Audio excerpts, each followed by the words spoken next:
People on drugs to treat Wegener's have to put up with some fairly serious stuff.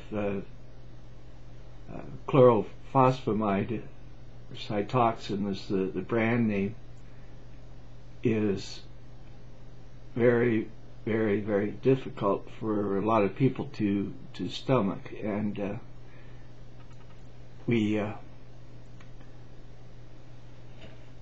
may be sick, but we haven't lost our sense of humor. Cytoxin and the bunny rabbits from hell, that was proposed as a name for a toxic waste, what do you call them, heavy metal band.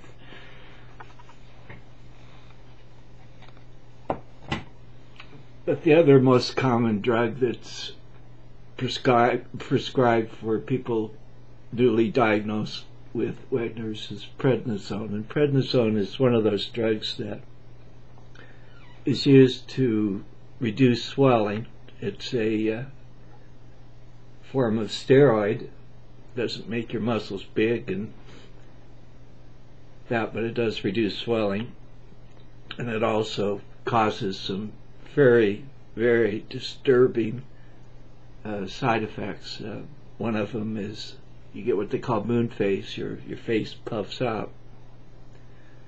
Another thing, you get like a gouge or hump on your back, a fat lump on your back, of the back of your neck.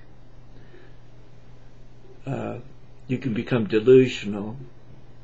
There are any number of side effects, and this is something that any person prescribed these pills should take a look at. This is where the internet is a very big help to people, because you can dig into the side effects of drugs and get a better understanding of what they're supposed to do and what you need to be aware of, and they're a good thing to use for tools for forming questions to ask your doctors. Why am I taking this one instead of that one? And whatever questions might come up, or why haven't I been moved over to this other drug which is milder, has fewer side effects.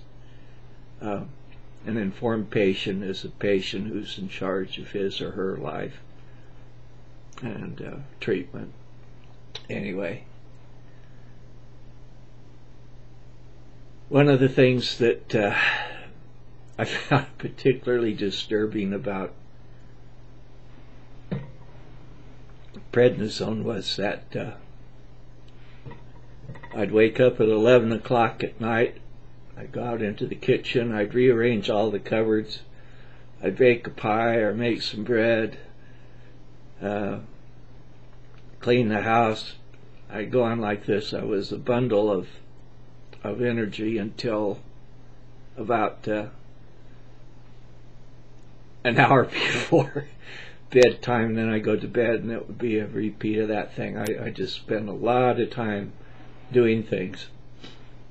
It's pretty distressing. And another thing, as I mentioned, was the delusional thing. I'll go into that in a second tape, because I have to locate a little green book I used to write things in when I was on the worst or heaviest doses of prednisone. I called it my crazy book. And just for my amusement and perhaps yours, I'm going to read it out loud, some of the things I put in it. I haven't looked at it since I got out of the hospital in 2004, January 2004, because frankly it kind of scared me, because I remembered some of the things I wrote in it. Well, we'll see if it's funny or just pathetic. That's enough for now. Oh shit.